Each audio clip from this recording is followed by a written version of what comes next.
आत्मा श्रीकृष्णांची वाणी गीता गुरु शिष्य संवाद आहे. म्हणून अर्जुनानं स्वीकार केला की शिष्यस्तेहम साहिमाम त्वाम प्रपन्नम.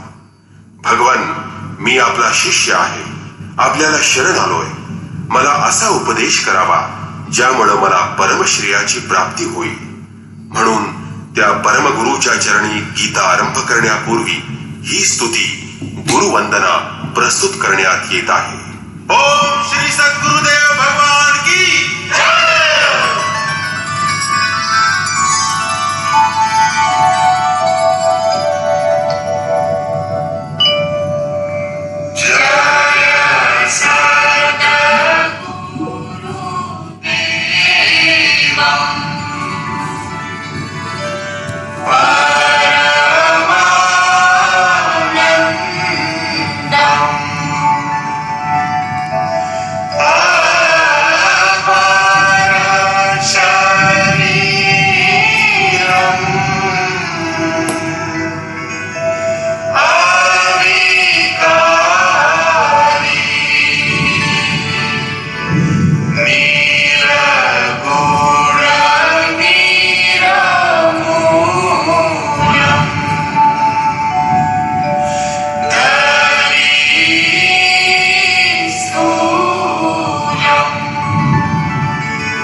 संकलन, वेदशास्त्रांचं प्रवर्तन केलं, महाभारत आणि भागवताची रचना केली.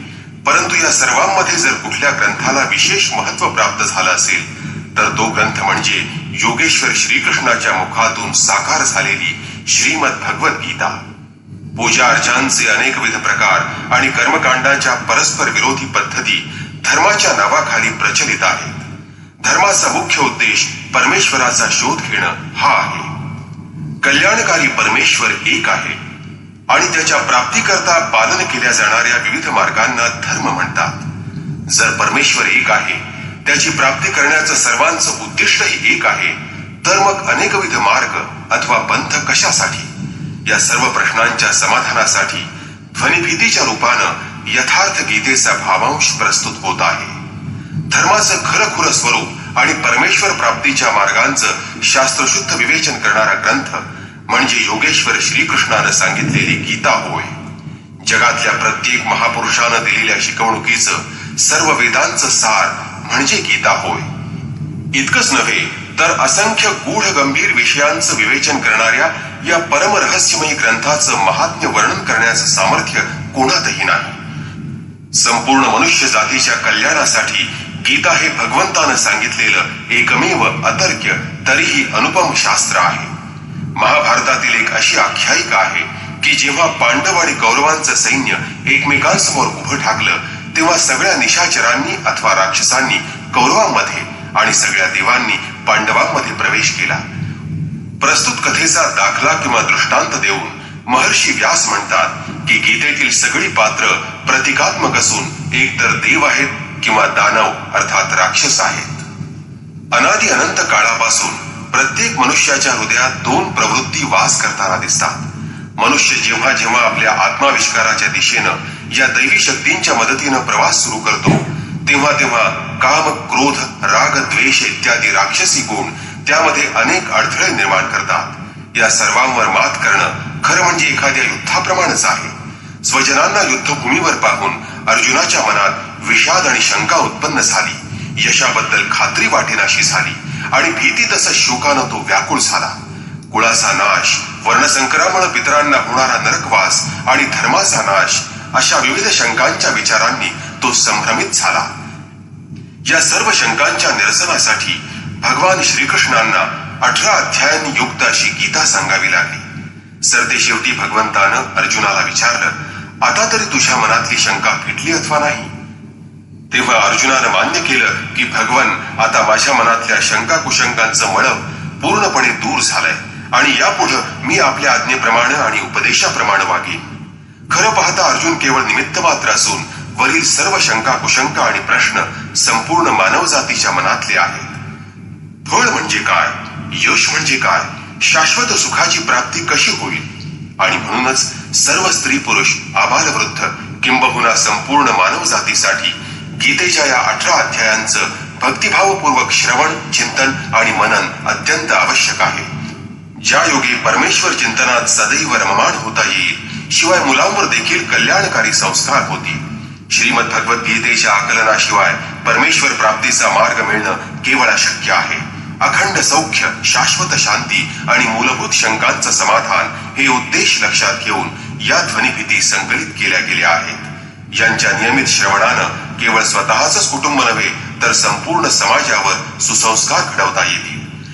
मनुष्य जगात कुठेही असला तरी त्याच्याकरता गीता नेहमीच एक अमृताचा झरा आहे. गीता आपल्या सर्वांचा ग्रंथ आहे. अत्यंत अभिमानानं आणि आनंदानं सांगावंसं वाटतं की सुमारे 5000 वर्षानंतर भगवान श्रीकृष्णाची यथार्थ गीता आपल्यासाठी प्रस्तुत होत आहे. जन्मजन्मांतरीच्या शंका कुशंकातून मुक्त होऊन परमेश्वराचं चिंतन आणि प्राप्ती करण्यासाठी या ध्वनिफीतींचं रोज सकाळी श्रवण करणं अतिशय आवश्यक आहे.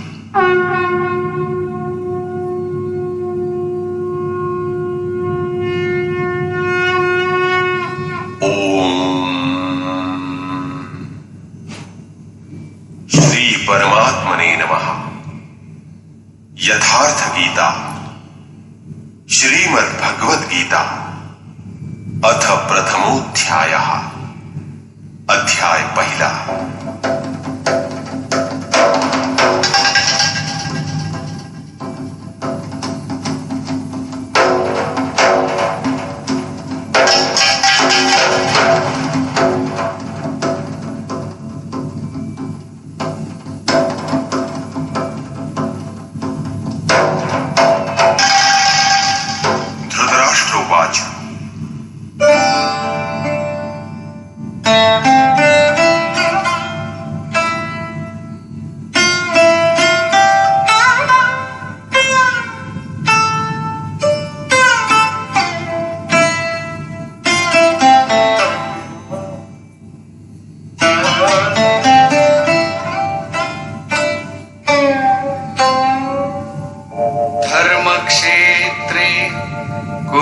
कुरुक्षेत्रे समवेता युयुत्सवः मामकाः पाण्डवाश्चैव किमकुर्वत संजय.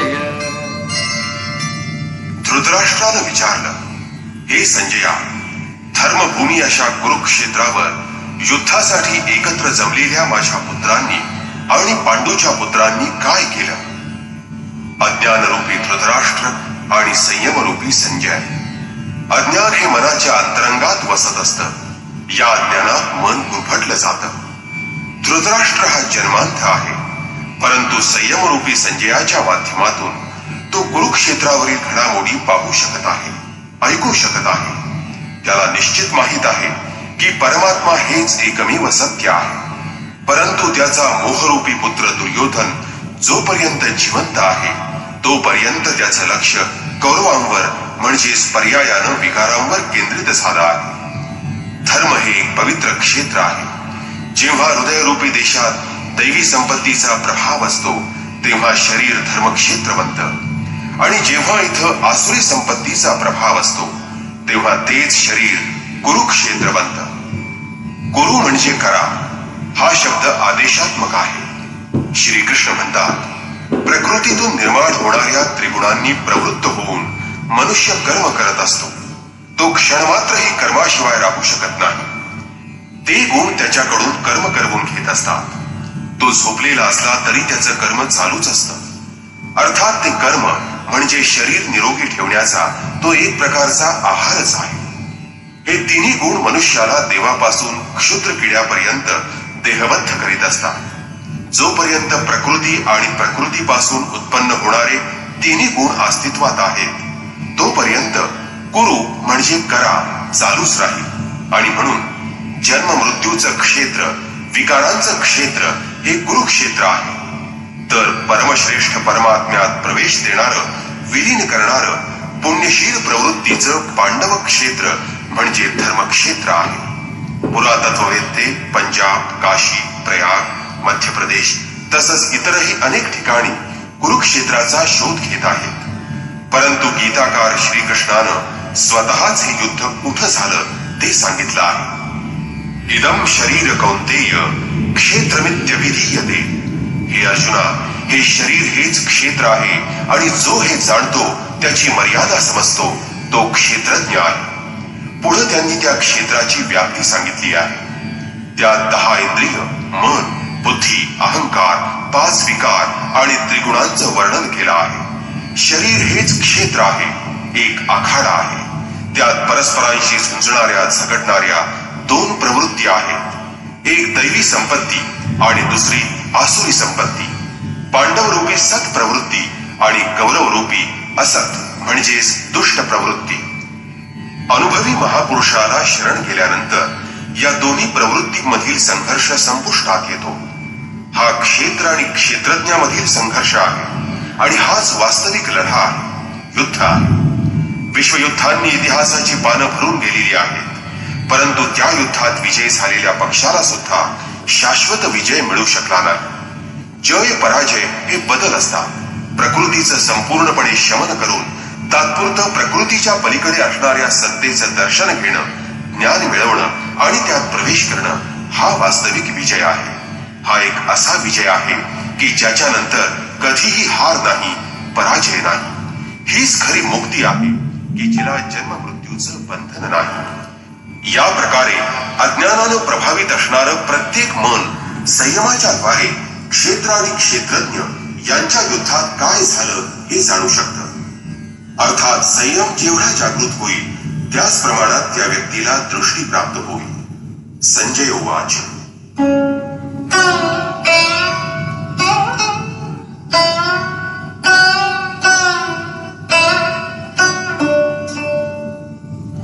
दृष्ट्वा तु पाण्डवानीकम् व्यूढं दुर्योधनस्तदा आचार्यमुपसंगम्य राजा वचनमब्रवीत्. संजय म्हणाला, पांडवांचं सैन्य व्यूह रचनेनं उभं राहिलेलं पाहताच राजा दुर्योधन द्रोणाचार्यांजवळ जाऊन असं म्हणाला, द्वैत भावाचं आचरण म्हणजेच द्रोणाचार्य. जेव्हा परमात्म्यापासून आम्ही अलग झालो आहोत, वेगळे झालो आहोत याची जाणीव होते, वस्तुतः हेच द्वैतभावाचं ज्ञान आहे, तेव्हा त्या भगवंताच्या प्राप्तीची तळमळ, अभिलाषा मनात निर्माण होते. त्यामुळं गुरुची आवश्यकता वाटून आम्ही गुरुचा शोध घेऊ लागतो. दोन प्रवृत्तींमधील प्रथम गुरु हाच असतो ज्याचा शोध घेतो, परंतु त्यानंतरचे सद्गुरु योगेश्वर श्रीकृष्ण हेच असतात जे योगसिद्ध आहेत. राजा दुर्योधन आचार्यांच्या जवळ जातो. मोहरूपी दुर्योधन. मोह हे सर्व व्याधींचं मूळ आहे, मुख्य कारण आहे दुर्योधन. दुर म्हणजे दोषयुक्त, योधन म्हणजे आत्मिक दोषित संपत्ती असं धन. आत्मिक संपत्ती हीच स्थिर शाश्वत संपत्ती आहे. तिच्यात जो दोष निर्माण करतो तोच मोह असतो. तो मनुष्याला प्रकृतीकडे खेचत असतो, तसंच तो वास्तव ज्ञान प्राप्त करून घेण्याची प्रेरणाही देत असतो. मोह असतो तोपर्यंत प्रश्न शिल्लक असतात. मोह संपला की मग सर्व पूर्णच असतं. व्यूहरचनायुक्त पांडवांचं सैन्य पाहून, म्हणजेच पुण्यशील सत्प्रवृत्तींचा जमाव किंवा संघटन पाहून दुर्योधन गुरु द्रोणांच्या जवळ जाऊन उपहासानं म्हणाला, पश्यैतां पांडुपुत्राणां आचार्य महतीं चमू व्यूढां द्रुपदपुत्रेण तव शिष्येण धीमता. आचार्य द्रुपदाचा पुत्र आणि तुमचा बुद्धिमान शिष्य धृष्टद्युम्न यानं व्यूहरचना केलेली ही मोठी पांडव सेना पहा. शाश्वत आणि स्थिर परमात्म्यावर श्रद्धा असणारा, दृढ मनोबळ असणारा तो धृष्टद्युम्न, तोच पुण्यशील प्रवृत्तींचा नेता आहे, प्रमुख आहे. साधन कठीण न मन कर टेका. नुसतं साधन बळकट असून उपयोग नाही, तर मनाची सिद्धता बळकट असली पाहिजे, मनोनिग्रह असला पाहिजे. आता सेनेचा विस्तार बघा.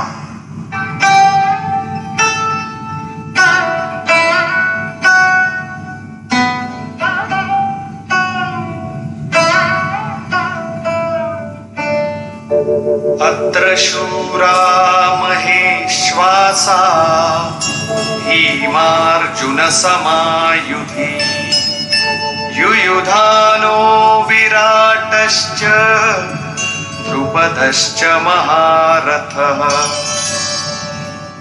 या सेनेत महेश्वासा, महान अशा ईश्वराच्या ठिकाणी आश्रय देणारे भावरूपी भीम, अनुरागरूपी अर्जुनासारखे अनेक शूरवीर, जसे सात्विकतारूपी सात्यकी, चराचरात सर्वत्र ईश्वर भरून राहिलेला असं ईश्वराचं विराटत्व सुचवणारा विराट, तसंच अचल स्थिर स्थितीचं द्योतक असा महारथी राजा द्रुपद.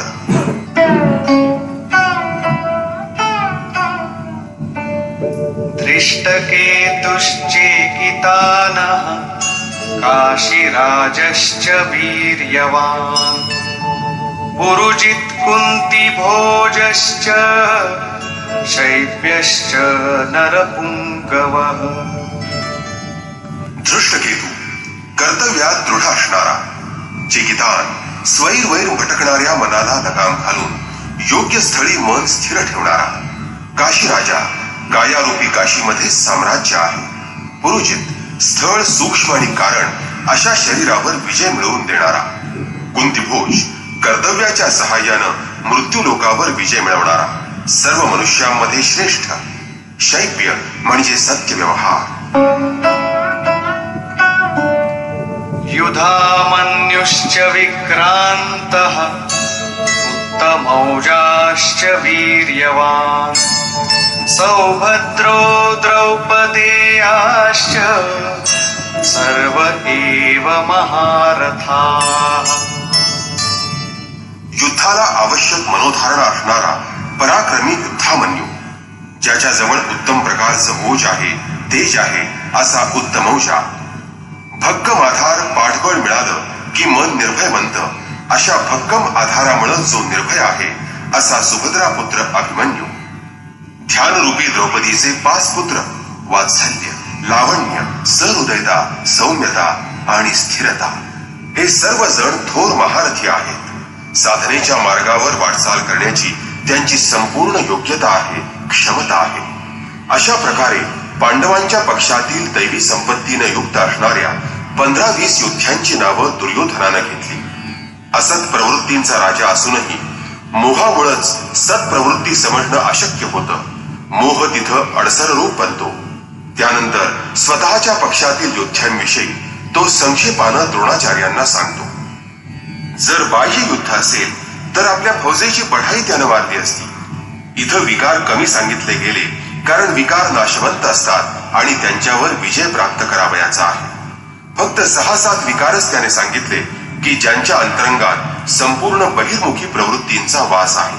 जसे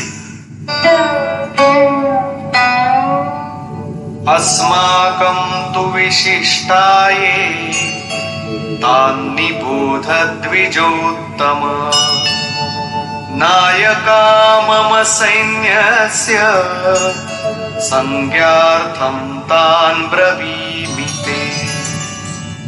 हे द्विजश्रेष्ठा, आता आमच्या सैन्यात जे जे प्रमुख आहेत, जे माझ्या सैन्याचे अधिकारी आहेत, त्यांची नावं आपल्याला कळण्यासाठी सांगतो. ते आपण ऐकून घ्या, जाणून घ्या. बाह्य युद्धात सेनापतीला द्विजश्रेष्ठ म्हणून संबोधणे समयोचित नाही.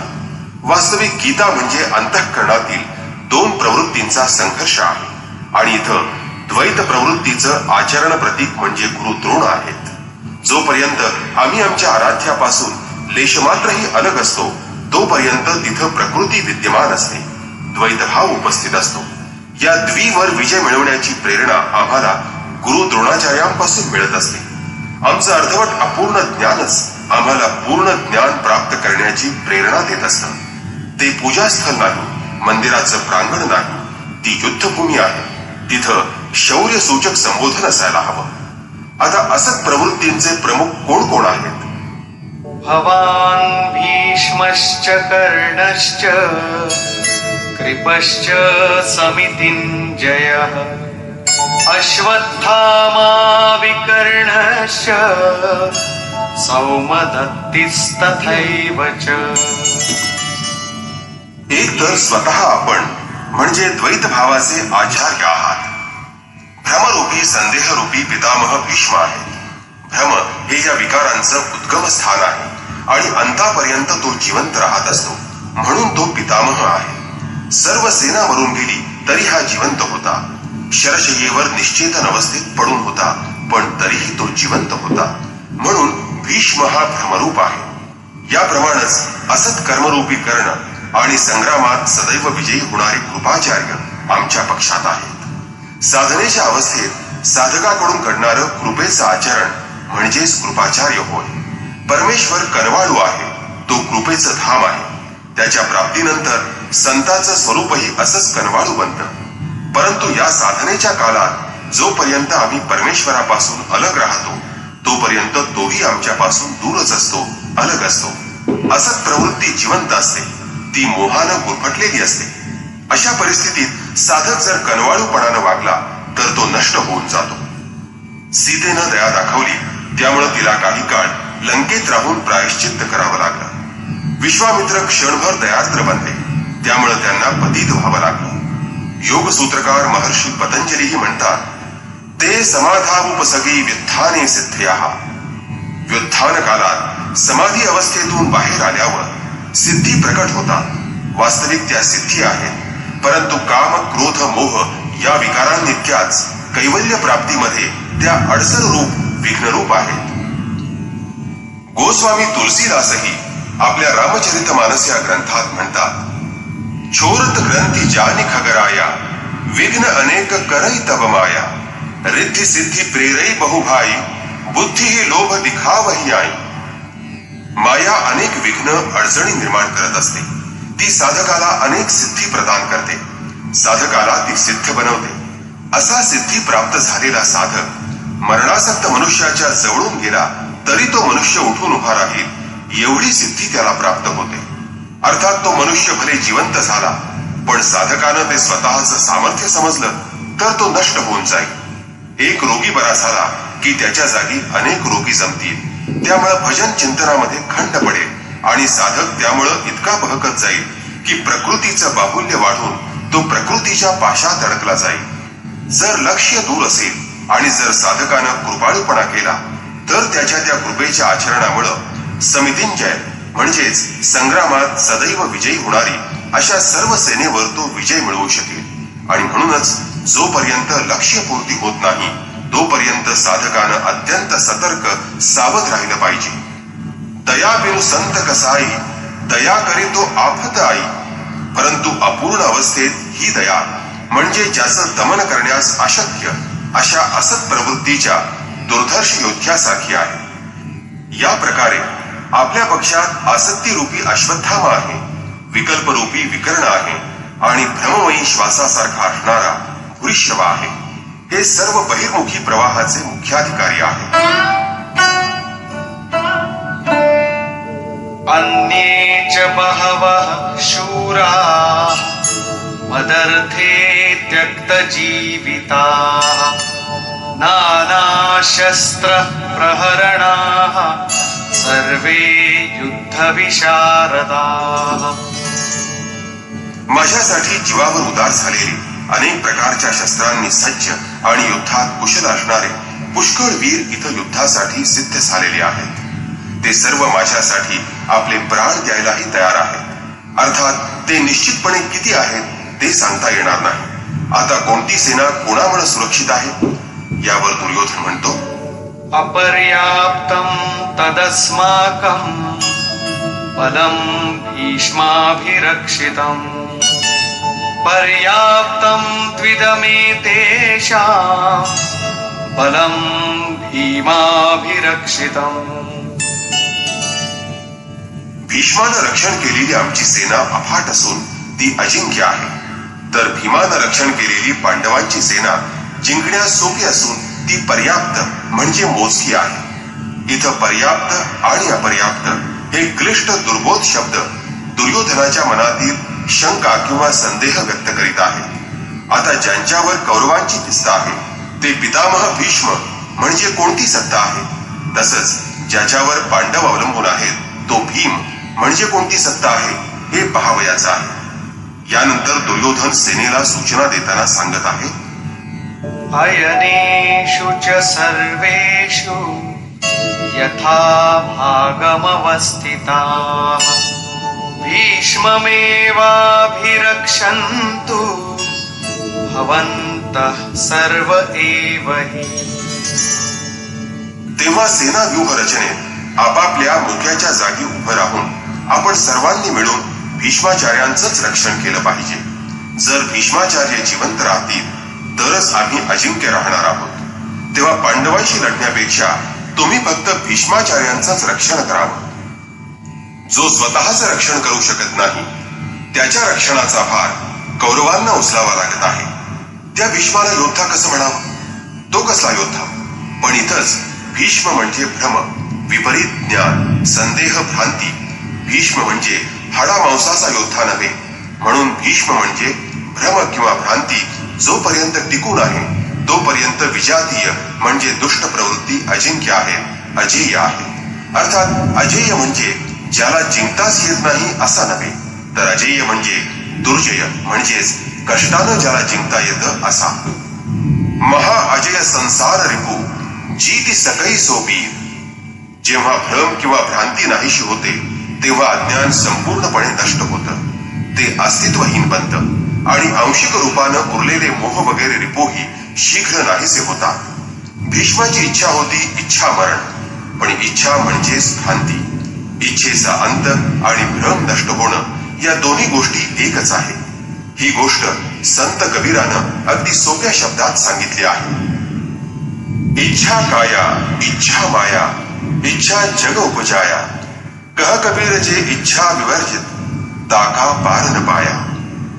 जिथं भ्रम किंवा भ्रांती नसते तो अमर्याद आणि अव्यक्त असतो. हे शरीर निर्माण होण्याचं कारणही इच्छा हेच आहे. इच्छा म्हणजेच माया आहे आणि इच्छा हीच जगताच्या उत्पत्तीचे कारण आहे. सो कामयत तदैक्षत बहुस्याम प्रजाये येती असं छांदोग्यात म्हटलेलं आहे. कबीर म्हणतात, जे संपूर्णतः निरीच्छ आहेत तिनका पार न पाया ते अपार अनंत आणि असीम अशा परमात्म स्वरूपात प्रवेश मिळवू शकतात. यो कामो निष्काम आप्तकाम आत्मकामो न तस्य प्राणा उत्क्रामंती ब्रह्मैव सन ब्रह्माप्येति असं बृहदारण्यकात म्हटलेलं आहे. जे कामनारहित आहेत, जे आज्ञामध्ये स्थिर म्हणजे आत्मस्वरूप बनले आहेत, त्यांचं कधीच पतन होत नाही. ते ब्रह्म्याशी एकरूप होऊन जातात. सुरुवातीला इच्छा अनंत असतात, पण अनंत अपार अशा परमेश्वर प्राप्तीची इच्छा मात्र बाकी असते. परंतु जेव्हा परमेश्वर प्राप्तीची इच्छा पूर्ण होते तेव्हा इच्छाही शिल्लक राहत नाही. जर यापेक्षा मोठी किंवा श्रेष्ठ अशी दुसरी कोणती वस्तू असती तर तुम्ही तिच्या प्राप्तीची इच्छा नक्की ठेवली असती. जर त्याच्यापेक्षा श्रेष्ठ अशी दुसरी कोणती वस्तूच नाही तर मग कशाची इच्छा करणार? जेव्हा प्राप्त होण्यासारखी वस्तूच शिल्लक राहत नाही तेव्हा इच्छेचं तिथून समूळ उच्चाटन होतं आणि इच्छा नष्ट होताच भ्रांतीही समूळ नष्ट होते. हेच भीष्माचं इच्छा मरण आहे. म्हणून दुर्योधन म्हणतो की भीष्माकडून रक्षित असणारी आमची सेना अजेय आहे. सारांश, जोपर्यंत भ्रांती असते तोपर्यंत अज्ञानाचं किंवा अविद्येचं वास्तव्य असतं. भ्रांती नष्ट होताच अज्ञानही नाहीसं होतं. भीम म्हणजे भावरूप आहे.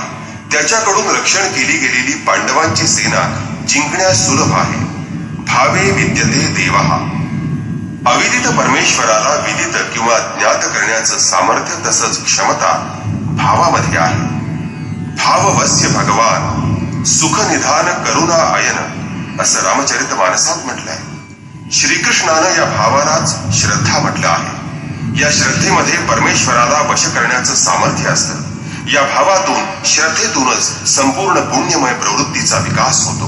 हा भावच पुण्याचं संरक्षण करतो. ही श्रद्धा, हा भाव इतका सामर्थ्यवान आहे की परमदेव परमात्म्याला तो जन्म घ्यायलाही भाग पाडतो. परंतु त्याबरोबरच हा भाव इतका नाजूक असतो की आज भाव आहे तर उद्या त्याचं अभावात परिवर्तन व्हायला वेळ लागत नाही. कारण इच्छिलेल्या म्हणजे इष्ट गोष्टीत थोडी जरी त्रुटी जाणवली की भाव किंवा श्रद्धा टळमळू लागते. पुण्यमय सात्विक प्रवृत्ती विचलित होते आणि इष्टशी संबंध दुरावला जातो. म्हणून भीमाकडून रक्षण केली जाणारी पांडवांची सेना जिंकणं सोपं आहे. महर्षी पतंजलींचंही हेच म्हणणं आहे. सतु दीर्घकाल नैरंतर्य सत्कारा सेविंतो दृढभूमी. दीर्घकालपर्यंत निरंतर श्रद्धा आणि भक्तिपूर्वक केलेली गोष्टच दृढ किंवा भक्कम होऊ शकते.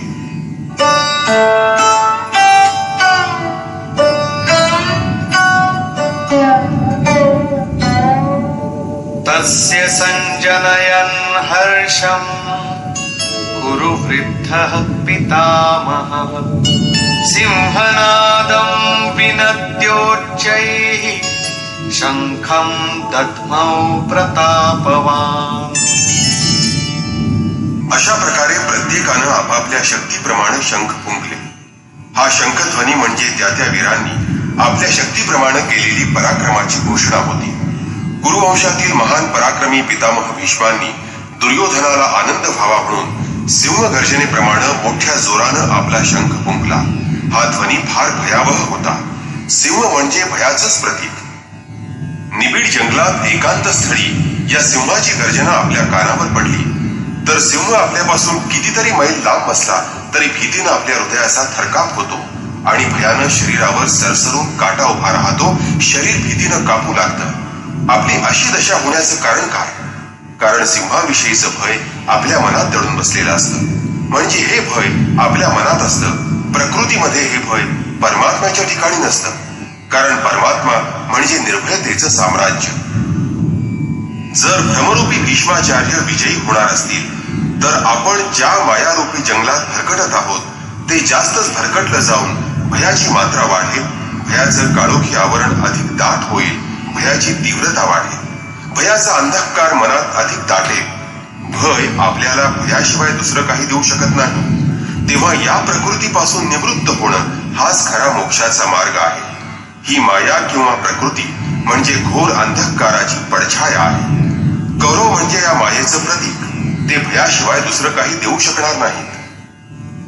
त्यामुळे कौरवांच्या सैन्यात सर्व रणधुरंधरांची रणवाद्य एकदम वाजली तरी भयाशिवाय दुसरं काहीही उत्पन्न झालं नाही. लक्षात ठेवा की प्रत्येक विकाराच्या मुळाशी काही ना काही भय असतंच.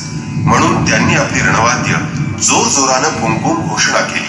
ततः शंखाश्च भैर्यश्च पणवानक गोमुखाः सहसैवाभ्यहन्यन्त सशब्दस्तु मुलोऽभवत्. त्यानंतर शंख, नगारे, तुतार्या, ढोल, रणशिंग ही रणवाद्य एकदम वाजवली गेली तेव्हा त्यांचा फारच मोठा आवाज झाला. त्यामुळं वातावरण भयावह झालं. कारण पांडव सेनेत भय उत्पन्न करणं हाच तर कौरवांचा उद्देश होता. अशा प्रकारे दुष्ट प्रवृत्तीचं बाह्य आक्रमण सफल झाल्यावर मोहमय बंधन अधिक घट्ट किंवा मजबूत बनतं. यानंतर पुण्य प्रवृत्तीच्या पांडव सेनेत रणवाद्य फुंकली गेली. यात पहिला मान योगेश्वर श्रीकृष्णाला दिलेला होता. ततः श्वेतैर्हयैर्युक्ते महती स्यन्दने स्थितौ माधव पाण्डवश्चैव दिव्यौ शंखौ प्रदध्मतु. पांढऱ्या शुभ्र घोड्यांनी युक्त असणाऱ्या इथं पांढरा रंग सात्विक आणि निर्मलतेचं प्रतीक आहे. महती स्यंदने म्हणजे महान रथावर आरूढ झालेल्या योगेश्वर श्रीकृष्णानं आणि अर्जुनानं आपापले अलौकिक शंख फुंकले. इथं अलौकिक या शब्दाचा अर्थ आहे सर्व लोकांमध्ये श्रेष्ठ. मृत्यूलोक, देवलोक, ब्रह्मलोक आणि जिथं जिथं जन्म मृत्यूचं भय आहे त्या सर्व लोकांपेक्षा श्रेष्ठ अशी पारलौकिक आणि पारमार्थिक स्थिती प्रदान करणं हा योगेश्वर कृष्णाच्या घोषाचा अर्थ आहे. या योगेश्वराचा रथ सोन्या चांदीचा किंवा लाकडाचा नाही तर तो रथ अलौकिक आहे. त्याचा शंख अलौकिक आहे आणि त्यामुळे त्याचा घोषही अलौकिकच आहे. लोकांपेक्षा श्रेष्ठ असं फक्त एक ब्रह्म तेवढं आहे. सरळ त्या ब्रह्माशी संपर्क साधून देणं हा श्रीकृष्णाच्या घोषध्वनीचा अर्थ आहे. परंतु ही स्थिती श्रीकृष्ण कशा प्रकारे प्रदान करतील?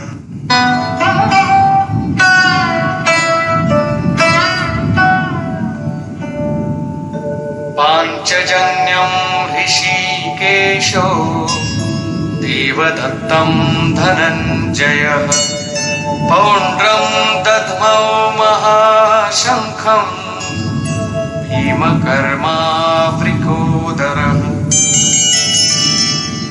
ऋषिकेश जो हृदयाचा जाणता आहे, स्वामी आहे, त्या कृष्णानं पांचजन्य शंख फुंकला आणि 5 ज्ञानेंद्रियांना त्यांच्या शब्द, स्पर्श, रूप, रसगंध गुणांसह वश करून तो निग्रह आपल्या भक्तगणांना प्रदान करण्याचा घोष श्रीकृष्णानं केला. विक्राळ रूपात बंड करणाऱ्या इंद्रियांना वश करून आपल्या भक्तांना इंद्रिय निग्रहाची देणगी सद्गुरूच देत असतो आणि योगेश्वर श्रीकृष्ण हे महान सद्गुरू होते. शिष्यस्तेहम भगवान, मी आपला शिष्य आहे. तेव्हा बाह्य विषय किंवा उपाधी इकडे लक्ष जाऊ न देता इष्ट गोष्टीवरच लक्ष केंद्रित होऊ दे.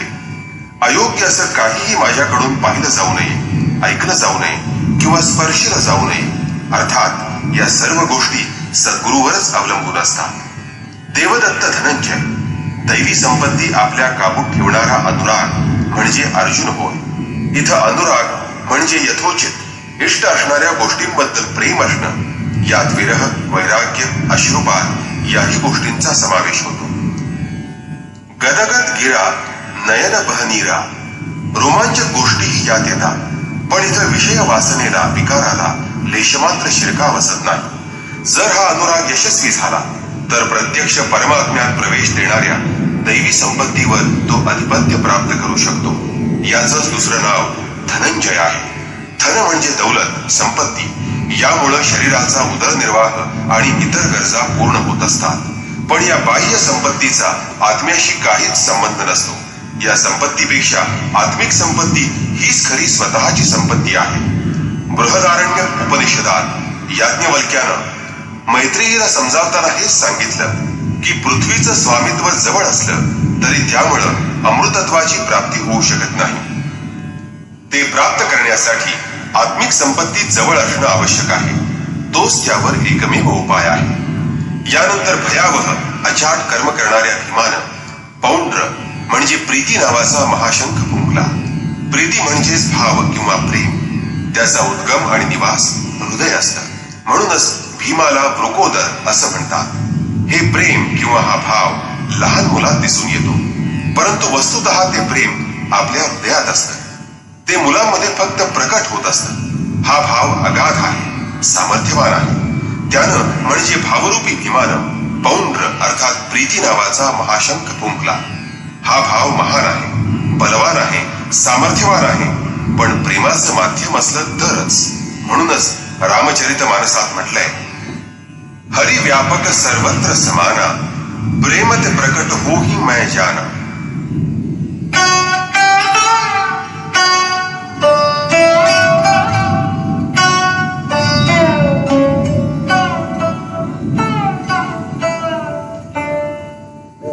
अनंत विजयं राजा कुंती पुत्रो युधिष्ठिरः नकुलः सहदेवश्च सुघोषमणिपुष्पकौ.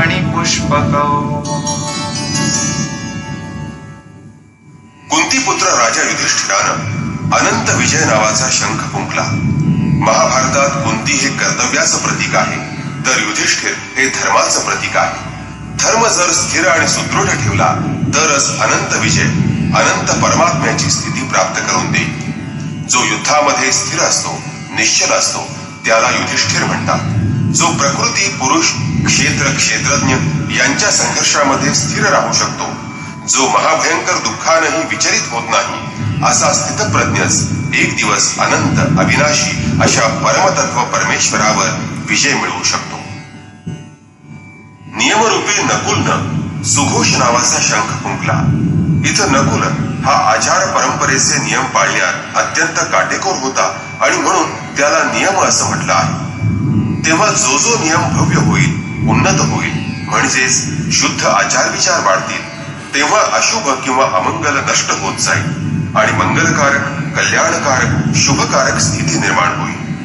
नंतर सत्संग रूपी सहदेवानं मणिपुष्पक नावाचा शंख फुंकला.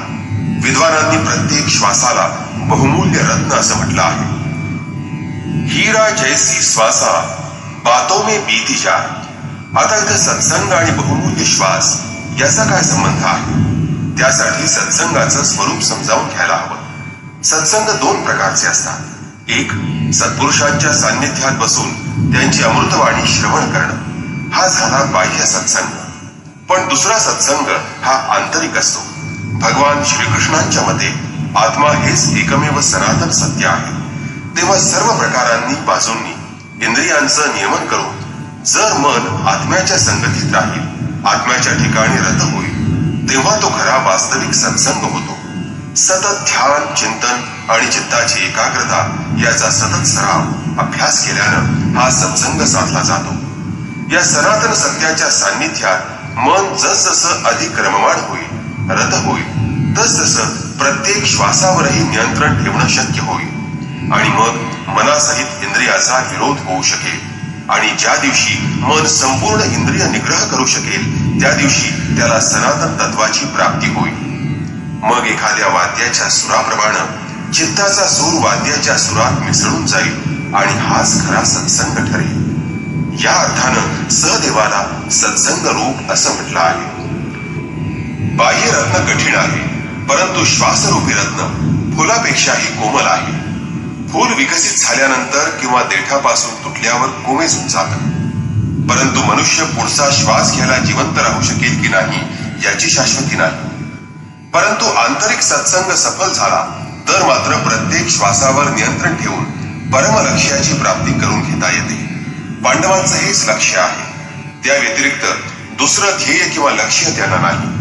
परंतु प्रत्येक साधन निर्मलतेच्या मार्गात काही ना काही अंतर निर्माण करत असतं.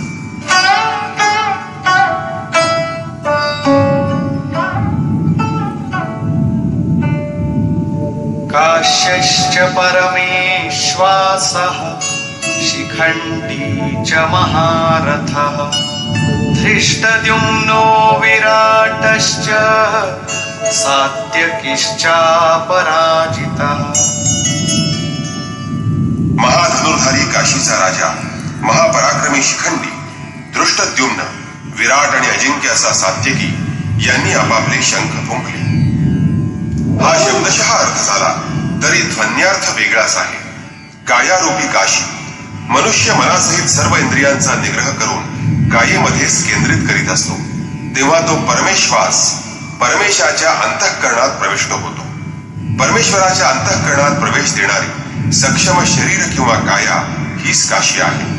शरीरात परमश्रेष्ठ ईश्वराचा निवास असतो. परमेश्वास म्हणजे श्रेष्ठ धनुर्धर असा नाही, परंतु परम अधिक ईश अधिक वास असा आहे. शिखा आणि सूत्राचा म्हणजे जाणी. आजकाल लोक मुंडण करतात, जानवं काढून टाकतात आणि अग्नी पेटवणं सोडून देतात आणि मग स्वतःला संन्यासी समजतात. या गोष्टी न करणं म्हणजे संन्यास. पण तसं होऊ शकत नाही, कारण शिखा ही ध्येयाचं प्रतीक आहे, जे प्राप्त करावयाचं त्या लक्ष्याचं प्रतीक आहे, आणि जानवं हे संस्काराचं प्रतीक आहे. जोपर्यंत परमेश्वराला प्राप्त करणं बाकी आहे तोपर्यंत मागं संस्काराचं सूत्र चिकटलेलं असणार आहे. मग तोपर्यंत मनुष्य कशाचा आणि कसा त्याग करू शकणार? मग संन्यास तरी कसला? अजून तर पथिकाची मार्गक्रमणा सुरू आहे. जेव्हा प्राप्तव्य प्राप्त होईल, मागं चिकटलेला संस्काराचा दोर कापला जाईल, तेव्हा भ्रम पूर्णपणे नष्ट होईल. आणि म्हणून शिखंडीच भ्रमरूपी भीष्माचा नाश करणारा आहे. शिखंडी म्हणजे चिंतनाच्या मार्गातील महारथी आहे. दृष्टद्युम्न दृढ आणि अचल स्थिर मनाचं प्रतीक म्हणजे दृष्टद्युम्न होय. विराट सर्वत्र भरून राहिलेल्या विराट ईश्वराला पाहण्यासाठी लागणाऱ्या दैवी संपदेच्या गुणांनी युक्त असणारा असा योद्धा म्हणजे विराट होय. सात्यकी म्हणजे सात्विकता होय. सत्याचं चिंतन करण्याची प्रवृत्ती म्हणजेच सात्विकता. ती जर अंगी बांधली तर घसरण्याचं किंवा पडण्याचं भय राहणार नाही, आणि ही वृत्ती या संघर्षात पराजित होऊ देणार नाही, विजयच ती देईल. द्रुपदो द्रौपदेयाश्च सर्वशः पृथिवीपते सौभद्रश्च महाबाहु शंखान् दद्मुः पृथक् पृथक्. अचल स्थिर पददायक म्हणजे द्रुपद, आणि सहृदयता, वात्सल्य, लावण्य, सौम्यता इत्यादींमध्ये श्रेष्ठ आणि महापराक्रमी असणारे द्रौपदीचे 5 पुत्र, तसंच महाबाहू अभिमन्यू या सर्वांनी आपापले शंख फुंकले. महाबाहू हे कार्यक्षेत्राचं प्रतीक आहे. जेव्हा मन भयरहित होतं तेव्हा त्याचं सामर्थ्य खूप वाढत असतं. हे राजन, या सर्वांनी आपापले शंख फुंकले. या प्रत्येकानं काही ना काही ठरवलेलं आहे, तेव्हा त्याचं पालन करणं आवश्यक आहे, आणि म्हणून तर त्या सर्वांची इथं नावं सांगितली. याशिवाय काही गोष्टी मन किंवा बुद्धीच्या पलीकडे असतात. परमेश्वर स्वतःच अंतःकरणात एकीकडे स्वतः दृष्टी बनून आत्म्यासमोर उभे राहतात आणि निर्णय घेतात आणि स्वतःचीच ओळख करून देतात. सघोषोधार्त राष्ट्राणां हृदयानि व्यदारयत् नभश्च पृथिवीं चैव तुमुलो व्यनुनादयन्. आकाश आणि पृथ्वी दणाणून सोडणाऱ्या आवाजानं धृतराष्ट्रपुत्रांची हृदय विदीर्ण झाली. मात्र श्रीकृष्ण आपला पाठीराखा आहे या आत्मविश्वासामुळे पांडवांची सेना किंचितही भ्यायली नाही. उलट कुरुक्षेत्रावर पांचजन्याच्या घोषामुळं, दैवी शक्तीवरील अधिपत्यामुळं, अनंतावर मिळवलेल्या विजयामुळं तिथं अशुभ नष्ट होऊ लागलं आणि आसुरी संपदा, बहिर्मुखी प्रवृत्ती विदीर्ण झाल्या. त्यांचं सामर्थ्य क्षीण होऊ लागलं. सर्वत्र सफलता प्राप्त होऊ लागताच मोहमयी प्रवृत्ती नेहमीच शांत होतात, नाहीशा होतात.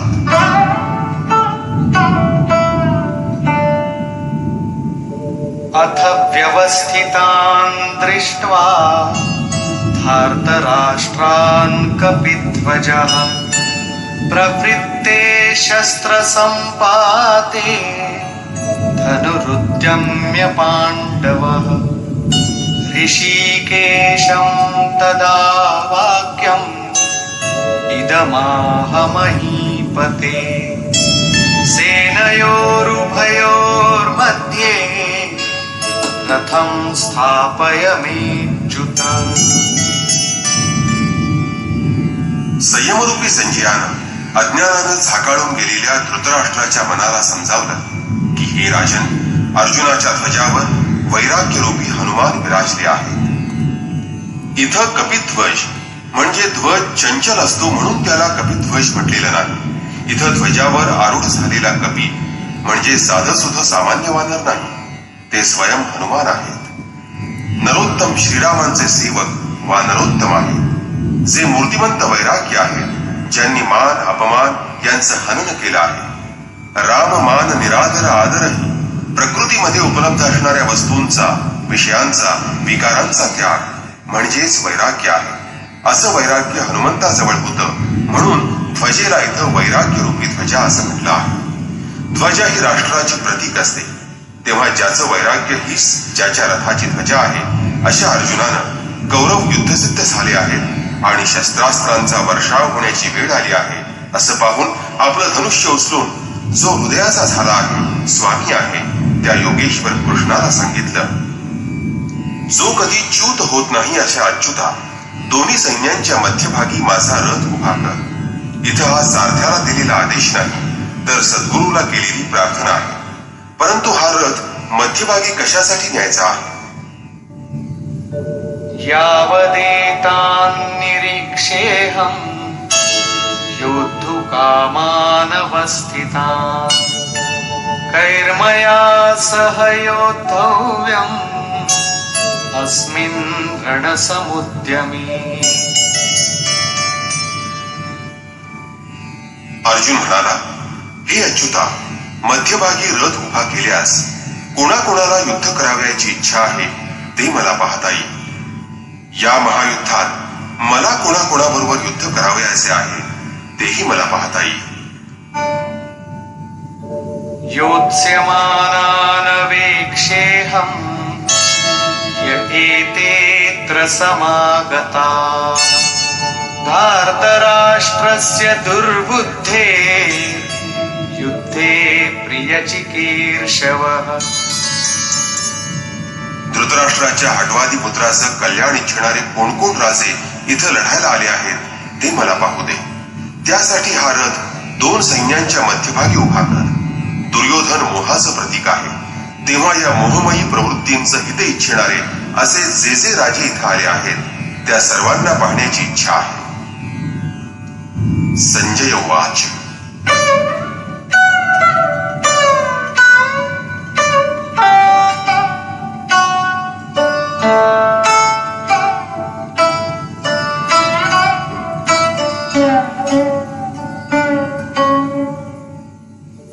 एवमुक्तो ऋषिकेशो गुडाकेशेन भारत सेनयोरुभयोर्मध्ये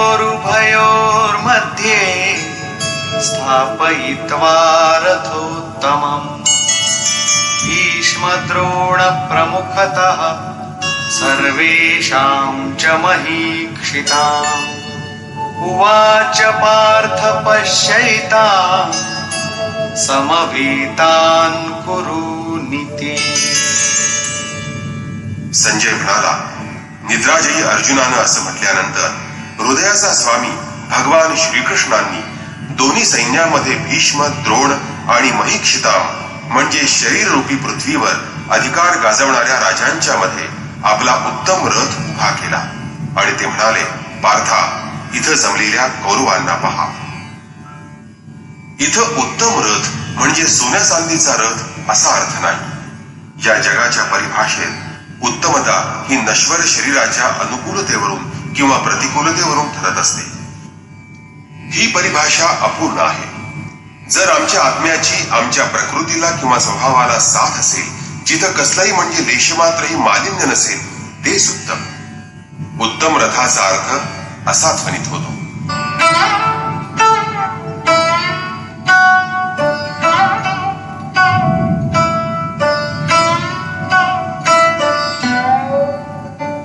तत्रापश्यत् स्थितान् पार्थः पितॄनथ पितामहान् आचार्यान् मातुलान् भ्रातॄन् पुत्रान् पौत्रान् सखींस्तथा. श्वशुरान् सुहृदश्चैव सेनयोरुभयोरपि. यानंतर अचूक लक्षवेध साधणाऱ्या आपल्या पार्थिव शरीराला रथ बनवणाऱ्या पार्थानं दोन्ही पक्षांच्या सैन्यामध्ये आपले वाडवडील, आजे, गुरु, मामे, भाऊ, पुत्र, नातू, मित्र तसंच त्याचे सासरे आणि हितचिंतक या सर्वांना पाहिलं. म्हणजे दोन्ही सेनेत अर्जुनाला आपला परिवार, आपल्या मामाचा, सासरचा परिवार दिसला. तसंच आपले मित्र आणि गुरुजन त्याला दिसले. हे सर्व मिळून 18 अक्षौहिणी सैन्य होतं. म्हणजे प्रचलित परिमाणाप्रमाणे 2.5-3 अरब इतकं सैन्य झालं.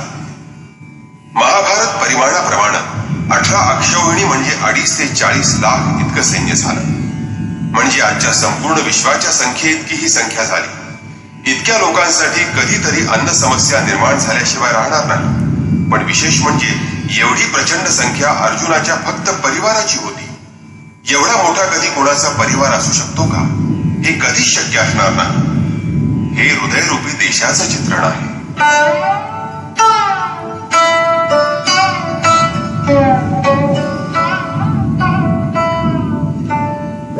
तान् समीक्ष्य स कौन्तेयः सर्वान् बन्धूनवस्थितान् कृपया परयाविष्टो विषीदन्निदमब्रवीत्. जेव्हा कुंतीपुत्र अर्जुनानं त्या साऱ्या बांधवांना, स्वजनांना पाहिलं तेव्हा करुणेनं अत्यंत व्याकुळ होऊन शोक करू लागला. कारण हा सगळा आपलाच परिवार आहे. त्यांना मारून टाकण्याच्या कल्पनेनं तो अत्यंत व्याकुळ झाला आणि म्हणाला, अर्जुन उवाच.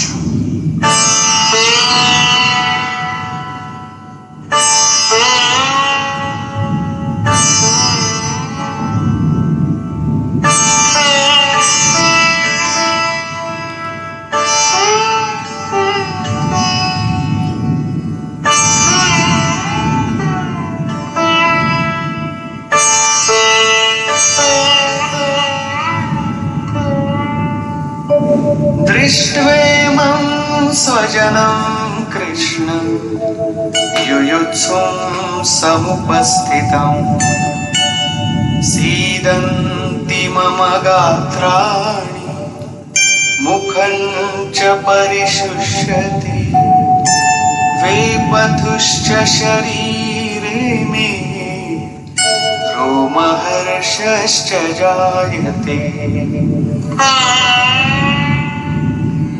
हे कृष्णा, या युद्धात लढण्याच्या इच्छेनं आलेल्या माझ्या आप्त स्वजनांना आणि मित्रांना पाहून माझ्या शरीराचे अवयव गळून जात आहेत.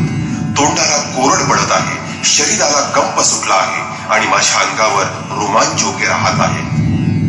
इतकंच नव्हे तर गांडीवं स्रंसते हस्तात् त्वक्चैव परिदह्यते न च शक्नोम्यवस्थातुं भ्रमतीव च मे मनः.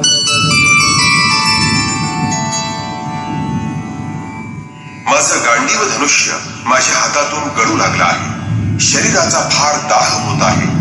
एवढा महारथी पराक्रमी अर्जुन पण स्वजनांशी लढण्याच्या कल्पनेनं तो गलितगात्र झाला. व्याकुळ झाल्यानं त्याचं शरीर तापू लागलं. विषादानं तो कापू लागला. त्याचं मन भ्रमल्यासारखं होऊ लागलं. तो विव्हळ होऊन श्रीकृष्णाला म्हणाला, आता उभं राहण्याचंही सामर्थ्य माझ्यात नाही. माझ्या डोळ्यापुढं गाढोख पसरत आहे. काही पाहण्याचंही सामर्थ्य माझ्यात नाही.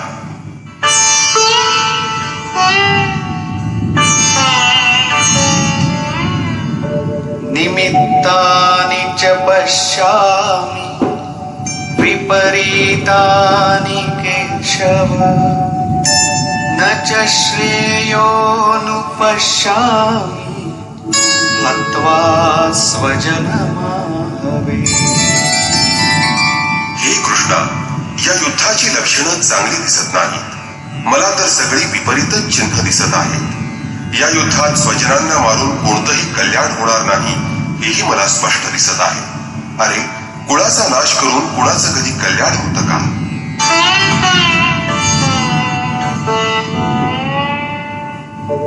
न कांक्षे विजयं कृष्ण न च राज्यं सुखानि च किन्नो राज्येन गोविन्द किं भोगैर्जीवितेन वा। संपूर्ण परिवार रणांगणावर उभा आहे.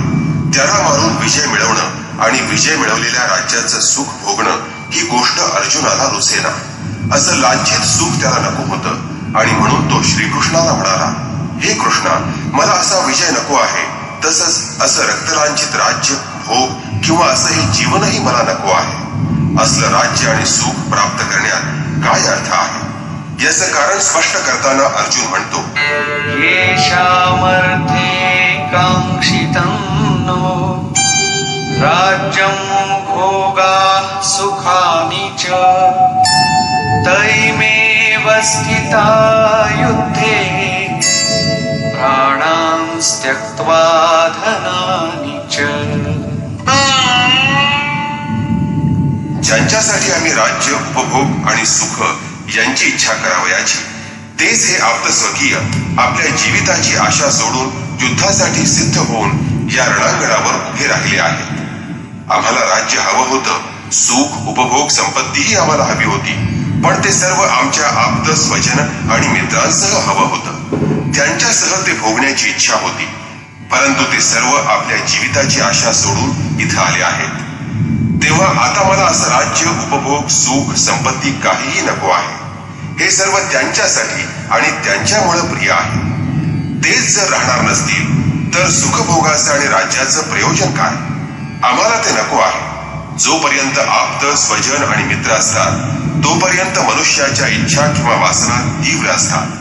आपलं वैभव त्यांना दाखवण्याची, त्यांच्यापेक्षा वरचढ होण्याची, त्यांच्याकडून वाहवा मिळवण्याची इच्छा असते.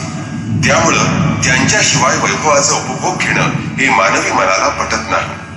अहो, झोपडीत राहणारा गरीब मनुष्यही आपल्या स्वजनांना मारून विश्वाचं साम्राज्य स्वीकारणार नाही.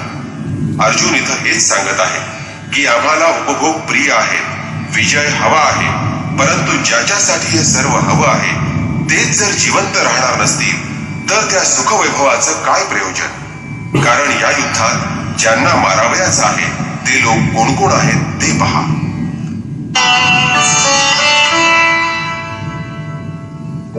आचार्या पितरः पुत्राः तथैव च पितामहाः मातुलाः श्वशुराः पौत्राः शालाः संबंधिनस्तथा।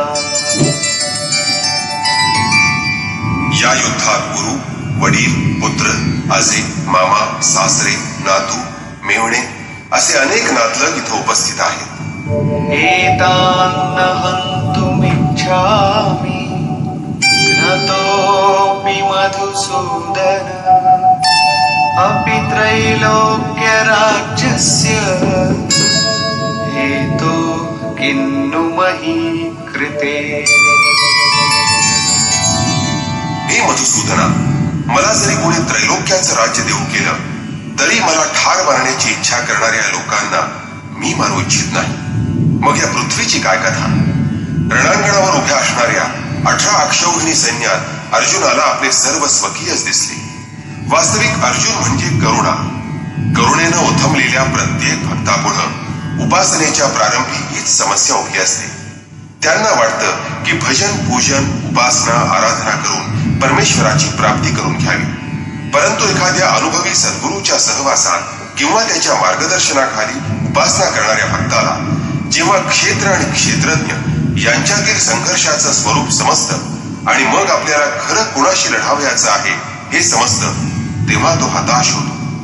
त्याला असं वाटत असतं की पित्याकडील परिवार, सासूरवाडीचा परिवार, मामाकडील परिवार, इतर सुहृद, मित्र आणि गुरुजन यांच्यासह राहावं, सर्वांनी सुखी असावं, त्यांची नीट व्यवस्था ठेवावी आणि ते करत असतानाच परमेश्वराची उपासना करून त्याचीही प्राप्ती करून घ्यावी. परंतु जेव्हा त्याला समजतं की परमेश्वराची आराधना करण्यासाठी प्रथम सर्व आप्तांनाच सोडावं लागतं, प्रथम त्यांच्याविषयी असणाऱ्या प्रेमाचाच त्याग करावा लागतो, तेव्हा तो व्याकुळ होतो. पूज्य महाराज श्री म्हणायचे, साधू होणं आणि मृत्यू पावणं या दोन्ही गोष्टी एकच आहेत. त्याच्यासाठी जगात कोणीही जिवंत नसतं आणि कोणी जिवंत असलं तर तो मोह आसक्ती असते. या मोहावर आणि आसक्तीवर विजय मिळवणं हाच साधूंचा खरा विजय असतो. या मोहाचा आसक्तीचा प्रसाद म्हणजे तर आयुष्य असतं. अन्यथा आयुष्यात आमचं काय आहे? तुलसीदास कहचित विलास जग, पूजत पूजत बुझई. मनाचा प्रसार म्हणजेच हे जगत आहे. योगेश्वर कृष्णानेही मनाच्या प्रसारालाच जगत म्हटलं. जो या मनाच्या प्रसाराला रोखतो त्याच्यावर विजय मिळवतो, तो चराचर जगावर विजय मिळवतो. इहैव तैर्जितः सर्गो येषाम साम्ये स्थितम मनः, असं गीतेत म्हटलेलं आहे. केवळ अर्जुन व्याकुळ झाला असं नव्हे, अनुराग प्रेम सर्वांच्या हृदयात असतं. ज्याच्या हृदयात हे प्रेम आहे, करुणा आहे, ते सर्वच असे व्याकुळ होतात. प्रथम त्यांना वाटतं की भजन पूजनापासून काही फायदा होईल आणि त्यामुळे सर्वजण सुखी होतील. त्यांच्याबरोबर सुखाचा उपभोग घेऊ. परंतु ते जर जिवंतच राहणार नसतील तर सुख मिळवून काय उपयोग? अर्जुनाची दृष्टी राज्य सुखापर्यंत सीमित होती. त्रैलोक्याच्या साम्राज्य प्राप्तीलाही तो सुखाची पराकाष्ठा समजत होता. त्याच्याही पलीकडे काही सत्य आहे, ही गोष्ट अद्याप अर्जुनाला समजलेली नाही.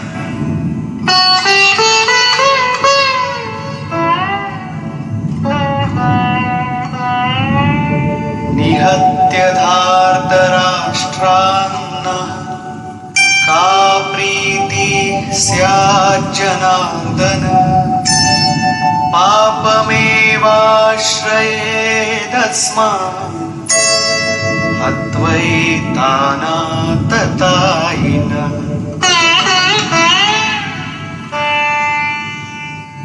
हे जनार्दना, धृतराष्ट्राच्या मुलांना मारून आम्हाला का आनंद होणार आहे? धृतराष्ट्र म्हणजे धृष्टतेचे राष्ट्र.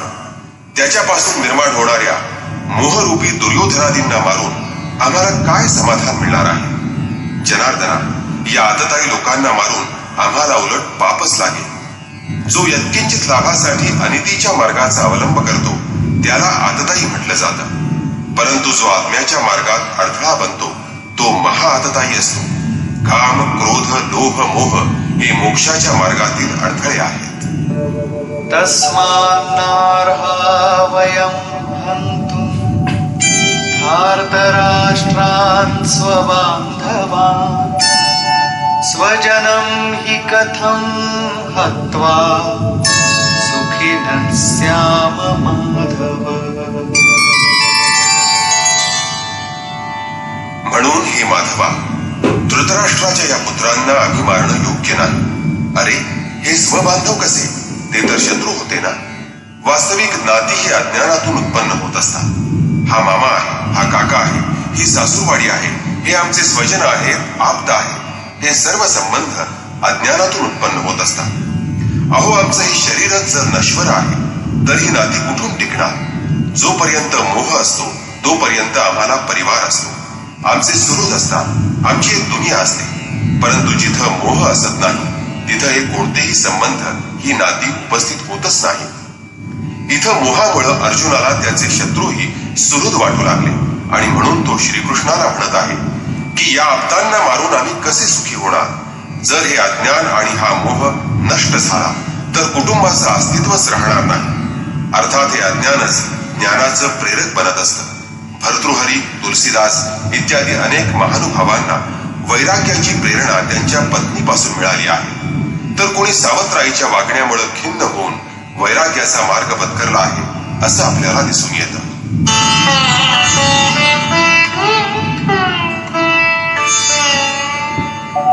यद्यप्येतेन पश्यन्ति लोभोपहत चेतसः कुलक्षयकृतं दोषं मित्रद्रोहे च पातकम्. हे जनार्दना, लोभामुळे ज्यांचं चित्त भ्रष्ट झालं आहे अशा या लोकांना कुलनाश केल्यानं लागणारा दोष किंवा मित्रांशी भांडण्यात, त्यांच्याशी द्रोह करण्यात लागणारं पाप त्यांना दिसत नाही. ते जाणून घेण्याची त्यांच्यात कुवत नाही. परंतु कथं न गेय क्षयमस्माभिः पापादस्मान्निवर्तितुं कुलक्षयकृतं दोषं प्रपश्यद्भिर्जनार्दन. हे जनार्दना, मित्रद्रोह करणं किंवा कुलनाश करणं हे महापाप आहे हे आम्हाला समजत असताना या विचारापासून आम्हाला परावृत्त व्हायला नको का? श्रीकृष्णा, मीच हे पाप करत आहे असं नाही, तर आपणही चुकत आहात. इथं अर्जुनानं भगवान श्रीकृष्णावरही दोषारोप केला आहे. इथं तो स्वतःला श्रीकृष्णाच्या बरोबरीचा समजत आहे. प्रत्येक नवीन साधक जेव्हा सद्गुरूला शरण जातो तेव्हा तो स्वतःला सद्गुरूच्या बरोबरीचा समजतो. ज्ञानामध्ये आपण आपल्या गुरुच्या समान आहोत असं त्याला वाटतं. म्हणून इथं अर्जुन म्हणतो की त्या लोकांना जरी ही गोष्ट समजली नाही तरी तुम्ही आम्ही तर ही गोष्ट जाणत आहोत.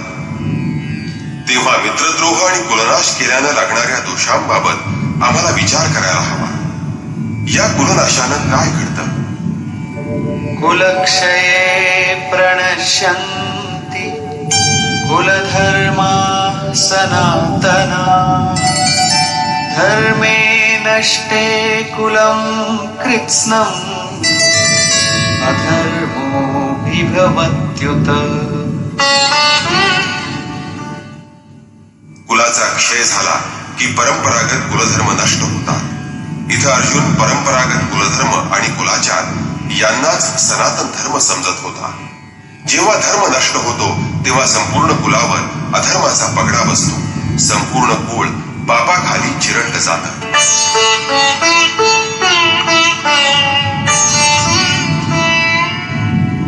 अधर्माभिभवात् कृष्ण प्रदुष्यन्ति कुलस्त्रियः स्त्रीषु दुष्टासु वार्ष्णेय जायते वर्णसंकरः. हे कृष्णा, जेव्हा अधर्माचं प्राबल्य होतं, पाप वाढतं, तेव्हा कुलातील स्त्रिया बिघडतात आणि कुलस्त्रिया बिघडल्या की वर्ण व्यवस्थेचा नाश होतो. त्यांच्या अधःपतनानं वर्णसंकर होतो. परंतु अर्जुनाच्या या विचाराचं खंडन करून श्रीकृष्णानं त्याला पुढे सांगितलं की मी किंवा स्वस्वरूपात स्थित असणाऱ्या महापुरुषांनी आराधन क्रमात भ्रम उत्पन्न केला की वर्णसंकर निर्माण होतो. तेव्हा वर्णसंकरानं कोणते दोष घडतात ते सांगताना अर्जुन म्हणतो, संकरो नरकायैव कुलघ्नानां कुलस्य च पतन्ति पितरो येषां लुप्तपिण्डोदकक्रिया. वर्णसंकर हा कुलक्षय करणाऱ्यांना आणि कुळालाही नरकात नेतो. कारण श्राद्ध तर्पणादी क्रिया लुप्त झाल्यानं त्यांचे पितर अधोगतीला जातात. या वर्णसंकरामुळं वर्तमान पिढीचं अधःपतन होतं. त्यांचे पूर्वजही अधोगतीला जातात आणि भावी पिढीचंही असंच अधःपतन होत असतं.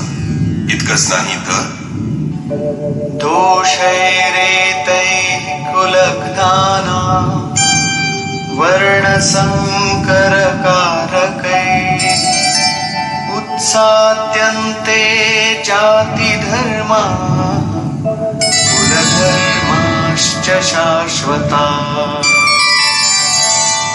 कुलक्षय करणाऱ्यांच्या या वर्णसंकरकारक दोषांनी जातीधर्म आणि शाश्वत परंपरागत कुलधर्म उद्ध्वस्त होतात. अर्जुनाला असं वाटत होतं की कुलधर्म हा सनातन आहे, कुलधर्म शाश्वत आहे. परंतु श्रीकृष्णानं त्याच्या या विचारांचं खंडन करून त्याला सांगितलं की आत्मा हाच सनातन शाश्वत धर्म आहे. वास्तविक या सनातन धर्माचं ज्ञान होण्यापूर्वी मनुष्य धर्माच्या नावावर एखाद्या रूढीला धर्म समजतो. अर्जुनाला यामुळेच कुलधर्म हा सनातन धर्म वाटला. परंतु कुलधर्म म्हणजे श्रीकृष्णाच्या मते एक रूढी आहे. उत्सन्न कुलधर्माणां मनुष्याणां जनार्दन नरके नियतं वासो अवतीत्यनुशुश्रुम. हे जनार्दना, ज्या लोकांचे कुलधर्म नष्ट झाले आहेत त्यांना नरकवास प्राप्त होतो असं ऐकलं आहे. त्यांचा केवळ कुलधर्मच नष्ट होत नाही तर शाश्वत सनातन धर्म नष्ट होत असतो. जेव्हा धर्मच नष्ट होतो तेव्हा धर्म नष्ट करणाऱ्या लोकांना अनंत कालापर्यंत नरकवास भोगावा लागतो असं ऐकलं आहे. अर्थात पाहिलं नाही, केवळ ऐकलं आहे. अहो बत महत् पापं कर्तुं व्यवसिता वयं यद्राज्य सुखलोभेन हन्तुं स्वजनमुद्यता. अहो, आम्ही बुद्धिमान असूनही केवढं महत् पाप करण्यास उद्युक्त झालो आहोत. राज्याच्या आणि सुखाच्या लोभानं आम्ही स्वजनांना मारण्यास सिद्ध झालो आहोत. इथं अर्जुन स्वतःला बुद्धिमान ज्ञानी समजत आहे. प्रथम प्रत्येक साधक स्वतःला असं ज्ञानीच समजत असतो. महात्मा बुद्ध म्हणतात, जेव्हा मनुष्याचं ज्ञान अधुरं अर्धवट असतं तेव्हा तो स्वतःला महान ज्ञानी समजत असतो. परंतु तो जेव्हा खरं ज्ञान प्राप्त करू लागतो तेव्हा तो स्वतःला महामूर्ख समजू लागतो. याप्रमाणे इथं अर्जुन स्वतःला ज्ञानी समजत आहे. म्हणून तो प्रत्यक्ष भगवान श्रीकृष्णालाही समजावत आहे की आम्ही जे पाप करावयास निघालो आहे त्यानं कोणतंही कल्याण साधणार नाही. आम्ही राज्याच्या आणि सुखाच्या लोभानं कुलनाश करावयास तयार झालो आहोत. आम्ही खरोखर फार मोठी चूक करीत आहोत आणि हे श्रीकृष्णा, तूही आमच्या बरोबर मोठी चूक करीत आहेस. परमज्ञानी आणि परिपूर्ण असणाऱ्या भगवान श्रीकृष्णालाही असं म्हणून अर्जुनानं चांगलाच धक्का दिला आणि शेवटी तो आपला निर्णय देतो.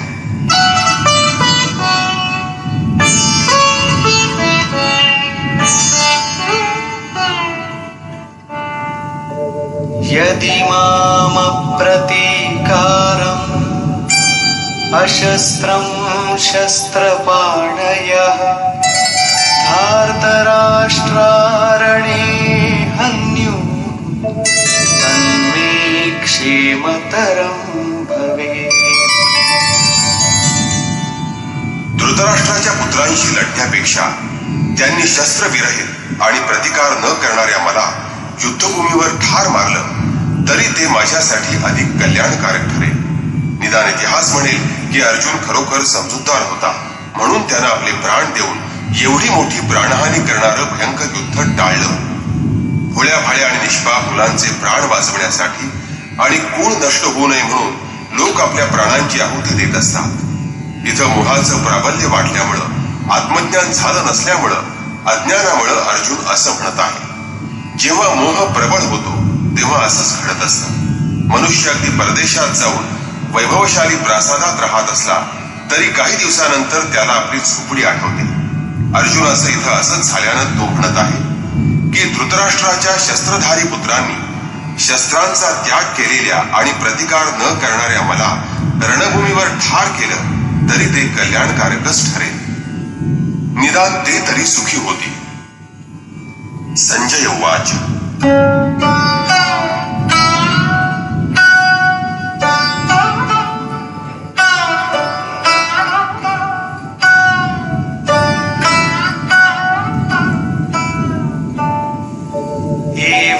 एवमुक्त्वार्जुनः संख्ये रथोपस्थ उपाविशत् विसृज्य सशरं चापम् शोकसंविघ्नमानसः. संजय धृतराष्ट्राला म्हणाला की दुःखानं अति व्याकुळ झालेल्या अर्जुनानं असं म्हणून आपलं धनुष्य आणि बाण बाजूला ठेवून दिले आणि रथाच्या मागील भागात खाली जाऊन बसला. याचाच अर्थ क्षेत्र आणि क्षेत्रज्ञ यांच्या संघर्षात भाग न घेता तो त्या संघर्षातून बाजूला झाला. निष्कर्ष, भगवद्गीता म्हणजे क्षेत्र आणि क्षेत्रज्ञ यांच्या संघर्षाचं निरूपण आहे.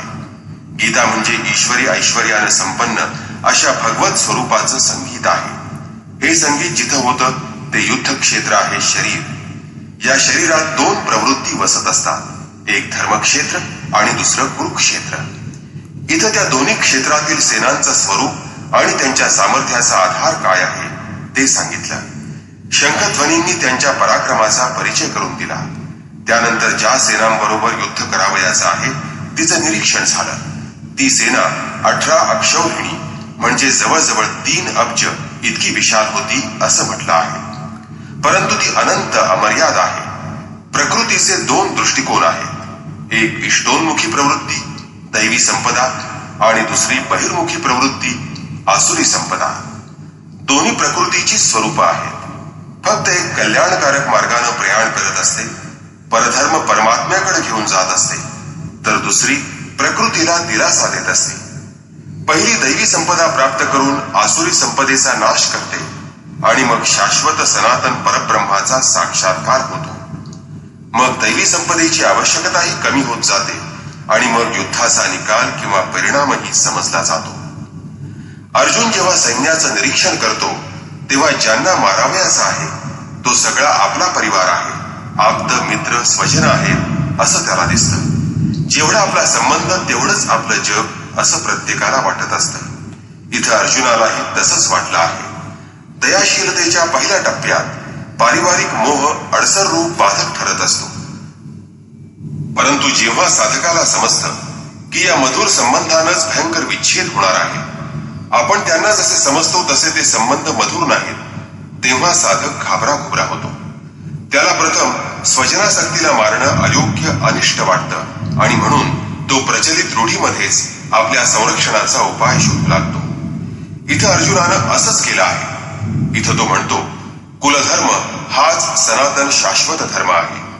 या युद्धामुळे हा सनातन धर्म नष्ट होईल. कुळातील स्त्रियांचं अधःपतन होईल, त्यातून वर्णसंकर होईल आणि त्यामुळे संपूर्ण कुळात आणि कुलक्षयी लोकांना अनंत कालपर्यंत नरकवास भोगावा लागेल. म्हणून आपल्या सनातन धर्माचं रक्षण करण्यासाठी इथं अर्जुन व्याकुळ झाला आहे. तो श्रीकृष्णाला विचारतो की आम्ही लोक बुद्धिमान आणि विवेकी असताना आम्ही हे महापाप का करावं. अर्थात त्याच्या मते श्रीकृष्णही हे पाप करायला सिद्ध झाले आहे. तेव्हा नरकवासाकडे नेणाऱ्या पापातून स्वतःचा बचाव करण्यासाठी तो म्हणतो मी हे युद्ध करू शकणार नाही. आणि असं म्हणून तो रथाच्या मागील बाजूस खाली बसला. म्हणजेच क्षेत्र आणि क्षेत्रज्ञ यांच्यातील संघर्षामधून त्यानं माघार घेतली. टीकाकारांनी या अध्यायाला अर्जुन विषाद योग असं म्हटलं आहे. अर्जुन दयाशीलतेचं प्रतीक आहे. सनातन धर्मासाठी विकल होणारे दयाशील लोकच विषाद योगाचं निमित्त बनत असतात. असाच विषाद मनुलाही झाला होता. हृदय बहुत दुःख लाग जन्म गयऊ हरी भगती विनो असं रामचरित मानसात म्हटलंय. मनात संशय किंतु निर्माण झाल्यानंच मनुष्य दुःखी बनत असतो. अर्जुनाच्या मनात असा संदेह निर्माण झाला की या युद्धामुळे कुलक्षय होईल आणि त्यामुळं वर्णसंकर निर्माण होईल आणि वर्णसंकरामुळं आमच्या सर्व कुलाला अनंत काळपर्यंत नरकवास भोगावा लागेल. कुलधर्मालाच त्यानं सनातन धर्म समजल्यानं तो नष्ट होण्याचं दुःख त्याला झालं आणि त्या दुःखानं तो विव्हळ झाला. आणि म्हणून या अध्यायाला संशय विषाद योग असं खरं म्हणायला हवं. तेव्हा ओम तत्सदिति श्रीमद्भगवद्गीतासूपनिषत्सु ब्रह्मविद्यायां योगशास्त्रे श्रीकृष्णार्जुन संवादे संशय विषाद योगो नाम प्रथमोऽध्यायः.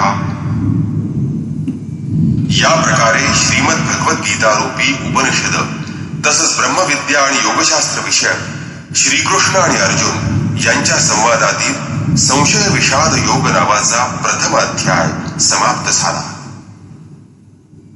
इति श्रीमद परमहंस परमानंदस्य शिष्य स्वामी अडगडानंद कृते श्रीमद भगवद्गीतायाः यथार्थ गीता भाष्ये संशय विषाद योग नाम प्रथमोऽध्यायः. या प्रकारे श्रीमद परमहंस श्री परमानंदजींचे शिष्य स्वामी अडगडानंद कृत श्रीमद भगवद्गीतेवरील भाष्य यथार्थ गीतेतील संशय विषाद योग नावाचा प्रथम अध्याय समाप्त झाला. हरि ओम तत्सत.